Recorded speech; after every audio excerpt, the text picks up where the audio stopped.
दोस्तों, यह कहा जाता है कि समय अपने आप में एक अपार शक्ति है। इसकी ताकत इतनी गहरी होती है कि यह रातों रात राजा को रंक बना सकती है और रंक को राजा। विद्वानों का मानना है कि भाग्य की गति को कोई भी रोक नहीं सकता। विधाता का विधान हमेशा से अपरिवर्तनीय रहा है। अब क्या यह सचमुच वास्तविकता है या यह सिर्फ एक भ्रम है? चलिए एक प्राचीन कथा के माध्यम से इस रहस्य को समझने का प्रयास करते हैं। यह कहानी बहुत ही शिक्षाप्रद और गहन विचारों से ओतप्रोत है। कृपया अंत तक हमारे साथ बने रहें। बहुत समय पहले की बात है। एक नगर से दूर एक महात्मा का आश्रम था। वह महात्मा सभी शास्त्रों और वेदों का गहन ज्ञान रखते थे और उनकी प्रसिद्धि दूर दूर तक फैली हुई थी। लोग दूर दूर से अपना भाग्य जानने के लिए उनके पास आते थे। वह महात्मा इतने ज्ञानी थे कि केवल एक नजर में ही लोगों का भाग्य पहचान लेते थे। भूत, भविष्य और वर्तमान तीनों समयों का ज्ञान रखते थे। उसी नगर में एक दंपति रहता था। उस महिला का धर्म और आस्था में अटूट विश्वास था, लेकिन उनके संतान का सुख नहीं था। जब उन्होंने गांव वालों से उस महात्मा के बारे में सुना तो उन्होंने सोचा कि क्यों न वे भी महात्मा के दर्शन कर अपना भाग्य जाने। अगली सुबह पंडित और उसकी पत्नी महात्मा के आश्रम की ओर चल पड़े। वहां पहुंचकर वे दोनों फूट फूट कर रोने लगे। महात्मा ने उन्हें शांत कराते हुए कहा, बेटा, क्या परेशानी है, मुझे बताओ, मैं अवश्य कोई न कोई उपाय निकालूंगा। तब पंडित ने कहा, गुरुदेव, हमारे कोई संतान नहीं है और यह दुख हमें हर रोज भीतर से खा रहा है। हमने आपका बहुत नाम सुना है, इसलिए आपके पास आए हैं। कृपया हमारा भाग्य देखिए और बताइए कि हमारे जीवन में संतान सुख लिखा है या नहीं। महात्मा ने उन्हें सांत्वना देते हुए कहा, चिंता मत करो। फिर उन्होंने आश्रम के मंदिर से 2 सेब मंगवाए और पंडित की पत्नी को देते हुए कहा, इन्हें तुम दोनों खा लेना, तुम्हें अवश्य ही संतान सुख प्राप्त होगा। दोनों महात्मा को प्रणाम कर घर लौट आए। कुछ महीनों के बाद ठीक वैसा ही हुआ। 1 वर्ष बाद उनके घर एक पुत्र का जन्म हुआ। पंडित और उसकी पत्नी अत्यधिक खुश थे। पंडित ने कहा, क्यों न हम महात्मा को घर बुलाकर उनकी सेवा करें। पंडित ने महात्मा को घर आमंत्रित किया, उनकी सेवा की और अपने बेटे का नामकरण संस्कार भी कराया। उन्होंने अपने बेटे का नाम अर्जुन रखा। फिर पंडित ने महात्मा से विनम्र निवेदन किया, गुरुदेव, कृपया हमारे बेटे का भविष्य देखिए और बताइए कि वह जीवन में क्या करेगा। महात्मा ने ध्यानपूर्वक देखा और तो उस महात्मा ने पंडित से कहा, बेटा, इसे अभी बढ़ने दो। जब यह 8 साल का हो जाए तब इसे मेरे पास लेकर आना, मैं तब इसका भाग्य अवश्य बता दूंगा। यह कहकर महात्मा अपने आश्रम की ओर चल पड़े। समय बीतता गया और पंडित का पुत्र अब 8 वर्ष का हो चुका था। एक दिन पंडित अपने बेटे को लेकर महात्मा के आश्रम पहुंचा। वहां पहुंचकर उन्होंने देखा कि एक बड़ी भीड़ इकट्ठी थी। यह देखकर पंडित का बेटा अपने पिता से पूछने लगा, पिताजी, यहां इतनी भीड़ क्यों लगी है? ये सब लोग यहां क्या कर रहे हैं? पंडित ने उत्तर दिया, बेटा, ये महात्मा त्रिकालदर्शी हैं। उन्हें भूत, भविष्य और वर्तमान का ज्ञान है। ये लोग यहां अपने भविष्य का हाल जानने आए हैं। यह सुनकर पंडित का बेटा उत्सुक हो गया और महात्मा के पास जाकर बोला, गुरुदेव, आप मेरा भी भविष्य देखिए ना। बच्चे की मासूमियत और आग्रह देखकर महात्मा पहले तो मना कर देते हैं, लेकिन उसकी जिद के आगे झुक जाते हैं और कहते हैं, ठीक है बेटा, आओ, मैं तुम्हारा भाग्य देखता हूं, मेरे सामने आकर बैठ जाओ। महात्मा ने अपने ग्रंथ को खोला और ध्यानपूर्वक पंडित के पुत्र का भाग्य देखने लगे। जब उन्होंने गणना की तो यह देखा कि पंडित के पुत्र का विवाह एक नीच कुल की कन्या से होना लिखा है। यह देखकर महात्मा चिंतित हो गए। वे सोचने लगे, यह बच्चा तो उच्च कुल का ब्राह्मण है और यदि इसका विवाह नीच कुल की लड़की से हुआ तो समाज में इसका क्या होगा? यह कहीं का नहीं रहेगा और किसी को अपना चेहरा दिखाने के काबिल भी नहीं रहेगा। महात्मा ने पंडित को यह बात बता दी। यह सुनकर पंडित चौंक गया और बोला, गुरुदेव, नहीं, मैं ऐसा कभी नहीं होने दूंगा। अब जब मुझे इसका भाग्य पता चल गया है तो मैं इसे अवश्य बदल दूंगा। महात्मा ने अपने ग्रंथ में फिर से गहराई से देखा और गणना की। तब उन्हें पता चला कि कई कोस दूर गंगा के किनारे एक मछुआरे का परिवार रहता है, जिसके 5 बेटियां हैं। उनमें सबसे छोटी, जिसका नाम शकुंतला है, 3 साल की है। पंडित के पुत्र का विवाह उसी मछुआरे की कन्या से होना लिखा है। महात्मा ने यह बात भी पंडित को बताई। पंडित ने ठान लिया कि वह अपने पुत्र के भाग्य को बदलने का प्रयास करेगा। उसने दृढ़ निश्चय से कहा, गुरुदेव, अब मैं देखता हूं कि क्या भाग्य वाकई में बड़ा है या मैं इसे बदल सकता हूं। पंडित ने सोचा, अब मैं देखता हूं कि क्या मैं बड़ा हूं या भाग्य। इस विचार के साथ वह पंडित ब्रह्मा जी द्वारा लिखे हुए भाग्य को बदलने के प्रयास में मछुआरे के घर की ओर निकल पड़ा। जब वह मछुआरे के घर पहुंचा तो मछुआरा यह देखकर स्तब्ध रह गया कि उज्जैन के एक महान पंडित उसके द्वार पर खड़े हैं। तो उसने तुरंत ही पंडित का आदर सत्कार किया और बोला, महाराज, यह मेरे लिए सौभाग्य की बात है कि आप जैसे महान व्यक्ति मेरे गरीब की कुटिया में पधारे हैं। पंडित ने कहा, हे मछुआरे, मैं एक उद्देश्य से तुम्हारे पास आया हूं। मैं यह जानना चाहता हूं कि क्या तुम्हारे घर में किसी 3 साल की कन्या ने जन्म लिया है। मछुआरा बोला, हाँ महाराज, मेरे घर में एक पुत्री का जन्म हुआ है जिसकी आयु 3 वर्ष होगी। पंडित ने पूछा, क्या उसका नाम शकुंतला है। मछुआरा बोला, जी हां पंडित जी, उसका नाम शकुंतला है। तब पंडित ने मछुआरे से कहा, हे मछुआरे, मेरा गुरु त्रिकालदर्शी है। उन्होंने मुझे कुछ विशेष मंत्र दिए हैं। मैं इस रास्ते से गुजर रहा था और मैंने देखा कि तुम पर एक बड़ा संकट आने वाला है।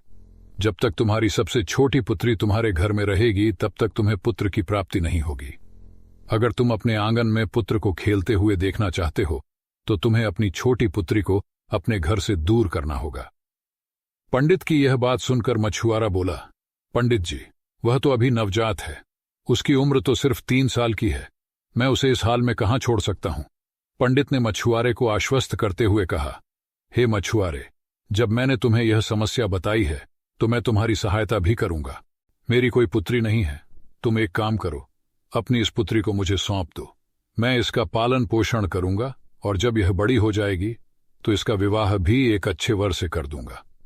पुत्र की लालसा में मछुआरा पंडित की बात मान जाता है और अपनी नवजात पुत्री शकुंतला को पंडित को सौंप देता है। पंडित मन ही मन बहुत प्रसन्न होता है और उस कन्या को लेकर चल देता है। चलते चलते पंडित सोचता है, यदि मैंने इस कन्या को मार दिया तो मुझे बाल हत्या का पाप लगेगा। इसलिए वह एक लोहार के पास जाता है और एक लकड़ी का छोटा सा बक्सा बनवाता है। उस बक्से में वह नवजात कन्या को सुलाकर नदी के जल में प्रवाहित कर देता है। पंडित सोचता है कि यह बक्सा कुछ दूर जाकर डूब जाएगा और लड़की भी मर जाएगी, जिससे उसका पीछा छूट जाएगा और उसे बाल हत्या का पाप भी नहीं लगेगा। पंडित यह सोचकर अपने घर लौट जाता है। परंतु इस संसार में क्या कोई ऐसा व्यक्ति है जो किसी के भाग्य को बदल सके, क्योंकि उस कन्या के भाग्य में जीवन लिखा हुआ था और इसीलिए वह बक्सा नदी के जल में नहीं डूबता। नदी ने उस बक्से को बहाते हुए एक गांव के किनारे पर पहुंचा दिया। उस गांव का एक पंडित जो रोज सुबह सुबह स्नान करने गंगा किनारे आता था, उसकी नजर उस बक्से पर पड़ी। जब उसने बक्सा खोला तो अंदर एक बेहद सुंदर कन्या को देखा जो अपने पैर के अंगूठे को चूस रही थी। यह दृश्य देखकर पंडित चकित रह गया। वह पंडित संतानहीन था और वर्षों से गंगा मां से संतान प्राप्ति के लिए प्रार्थना कर रहा था। उसे यह लगा कि गंगा मां ने उसकी प्रार्थना स्वीकार कर ली है और यह कन्या उसकी संतान बनने के लिए आई है। पंडित उस कन्या को लेकर अपने घर चला आया। घर पहुंचने पर उसने अपनी पत्नी को वह बच्ची दिखाई। उसकी पत्नी ने हैरानी से पूछा, आप यह किसकी पुत्री को लेकर आए हैं? यह तो बहुत सुंदर है। पंडित ने उत्तर दिया, गंगा मां ने हमारी प्रार्थना सुन ली है। यह कन्या अब हमारी संतान है। आज से यह हमारी इकलौती पुत्री होगी और हम इसका बड़े प्रेम से पालन करेंगे। इसे किसी भी चीज की कमी नहीं होने देंगे। इस प्रकार पंडित और उसकी पत्नी ने उस कन्या का पालन पोषण शुरू कर दिया। समय बीतता गया और उस कन्या के साथ साथ उसकी सुंदरता भी बढ़ती गई। वह इतनी सुंदर थी कि मानो कोई इंद्रलोक की अप्सरा हो। कुछ वर्षों बाद जब वह लड़की और बड़ी हो गई तो पंडित की पत्नी ने एक दिन कहा, सुनते हो, अब हमारी बिटिया बड़ी हो गई है। इसकी विवाह की उम्र हो गई है। अब हमें इसके लिए कोई योग्य वर ढूंढना चाहिए। पत्नी की बात सुनकर पंडित अपनी इकलौती पुत्री के लिए वर की तलाश में निकल पड़ा। जब आसपास कोई उपयुक्त वर नहीं मिला तो वह उज्जैन नगरी की ओर चला गया। वहां पहुंचकर उसने लोगों से पूछा कि क्या यहां कोई ब्राह्मण परिवार है जिसका पुत्र विवाह योग्य हो। लोगों ने उसे उस पंडित के बारे में बताया जिसने उसी कन्या को नदी में बहा दिया था। उन्होंने कहा, वह परिवार बहुत ही प्रतिष्ठित और संस्कारी है और उनके एक इकलौते पुत्र की उम्र भी विवाह योग्य है। हाँ, यदि आपकी बात वहां बन जाती है तो आपकी पुत्री बहुत सुखी रहेगी। लोगों की बात सुनकर पंडित उस प्रतिष्ठित पंडित के घर अपनी पुत्री के विवाह का प्रस्ताव लेकर पहुंचा। जब वह उस पंडित से मिला तो उसने अपनी पुत्री की सुंदरता और विवाह की बात बताई। उसने कहा, मेरी एक सुंदर पुत्री है और मैं चाहता हूं कि उसका विवाह आपके पुत्र के साथ हो। यह सुनकर वह पंडित बहुत खुश हुआ और मन ही मन सोचने लगा, चलो, जो मेरे पुत्र के भाग्य में लिखा था वह अब पूरा हो रहा है। अब वह पंडित सोचने लगा कि उसने अपने पुत्र का भाग्य बदल दिया है और अब कोई बाधा नहीं आएगी। जब विवाह का दिन आया तो वह अपने पुत्र की बारात लेकर उस ब्राह्मण के घर गया जिसने उसकी पुत्रवधू को पाला था। पंडित सोचता रहा, मैंने अपने पुत्र का भाग्य बदल दिया है। जो महात्मा ने कहा था उसे भी मैंने बदल दिया। लेकिन पंडित को यह नहीं पता था कि विधाता का लिखा कोई नहीं बदल सकता, यहां तक कि स्वयं विधाता भी नहीं। भाग्य में जो लिखा होता है वह अटल होता है और चाहे कितनी ही कोशिशें कर ली जाएं, भाग्य को मिटाया नहीं जा सकता। उसी मछुआरे की कन्या जिसे पंडित ने नदी में बहा दिया था, आज उसी के पुत्र की दुल्हन बनने जा रही थी। विवाह संपन्न हुआ और वह कन्या अब पंडित के घर की बहू बन गई। पंडित का पुत्र अपनी सुंदर पत्नी पाकर बहुत खुश था और पंडित भी इस बात से संतुष्ट था कि उसने अपने पुत्र का भाग्य बदल दिया है। कुछ समय बाद पंडित का पुत्र किसी काम से उज्जैन से बाहर चला गया। एक दिन पंडित अपनी बहू को लेकर उस महात्मा के आश्रम में गया। महात्मा को प्रणाम करके पंडित ने गर्व से कहा, गुरुदेव, मैंने विधि के विधान को बदल दिया। यह सुनकर महात्मा हंसने लगे। पंडित ने पूछा, गुरुदेव, आप क्यों हंस रहे हैं? तब महात्मा ने कहा, यह वही कन्या है जिसे तुमने नदी में बहा दिया था। यह सुनते ही पंडित को पसीना आने लगा। उसने सोचा, यह तो वही मछुआरे की कन्या है जिसे मैंने नदी में छोड़ दिया था, फिर यह मेरी बहू कैसे बन गई? उसने शकुंतला से पूछा, पुत्री, क्या तुम अपने असली माता पिता की इकलौती पुत्री हो? शकुंतला ने उत्तर दिया, जी पिताजी, मेरे असली माता पिता बहुत निर्दयी थे। उन्होंने मुझे 3 वर्ष की अवस्था में ही गंगा में बहा दिया था, लेकिन मेरे नए माता पिता ने मुझे जीवन दान दिया है और अब से यही मेरे माता पिता हैं। यह सुनकर पंडित को यकीन हो गया कि यह वही मछुआरे की लड़की है जिसे उसने नदी में प्रवाहित किया था और अब वह उसकी पुत्रवधू बनकर उसके घर में है। इस प्रकार पंडित को समझ आ गया कि विधाता का लिखा कोई नहीं बदल सकता।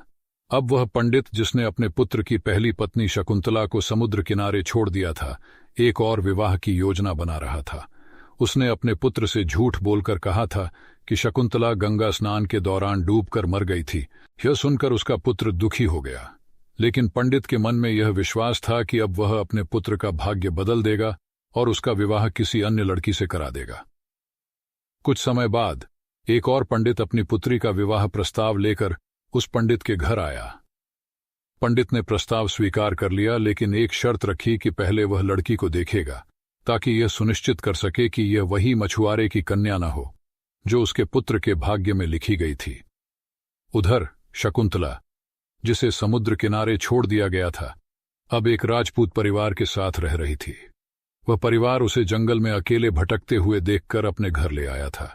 वह परिवार उसी पंडित का घनिष्ठ मित्र था, लेकिन उन्हें शकुंतला की असली पहचान के बारे में कुछ नहीं पता था।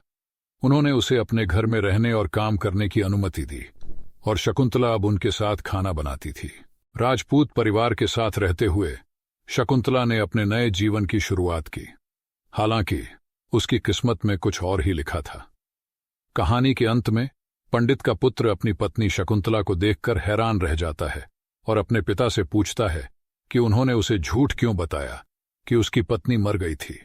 पंडित ने अपनी गलती स्वीकार की और माना कि उसने अपने अहंकार में आकर विधाता के लिखे भाग्य को बदलने की कोशिश की थी, लेकिन अंततः उसे यह समझ आया कि भाग्य को कोई नहीं बदल सकता। उसने सभी के सामने अपनी गलती का इकरार किया और अपनी बहू से माफी मांगी। कहानी का संदेश यह है कि इंसान कितना भी कोशिश कर ले, वह विधाता के लिखे को बदल नहीं सकता। भाग्य में जो लिखा है वह होकर ही रहता है।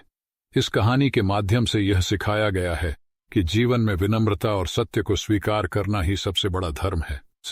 यह कहानी इस बात पर जोर देती है कि हमें अपने कर्मों में सही मार्ग पर चलना चाहिए और भाग्य पर भरोसा रखना चाहिए, क्योंकि अंततः वही होता है जो भाग्य में लिखा होता है। धन्यवाद। ऐसी ही एक और नई कहानी और एक नए संदेश के साथ फिर से मुलाकात होगी। तब तक अपना ख्याल रखें, खुश रहें और अपने जीवन में अच्छे कर्म करते रहें। नमोः बुद्धाय।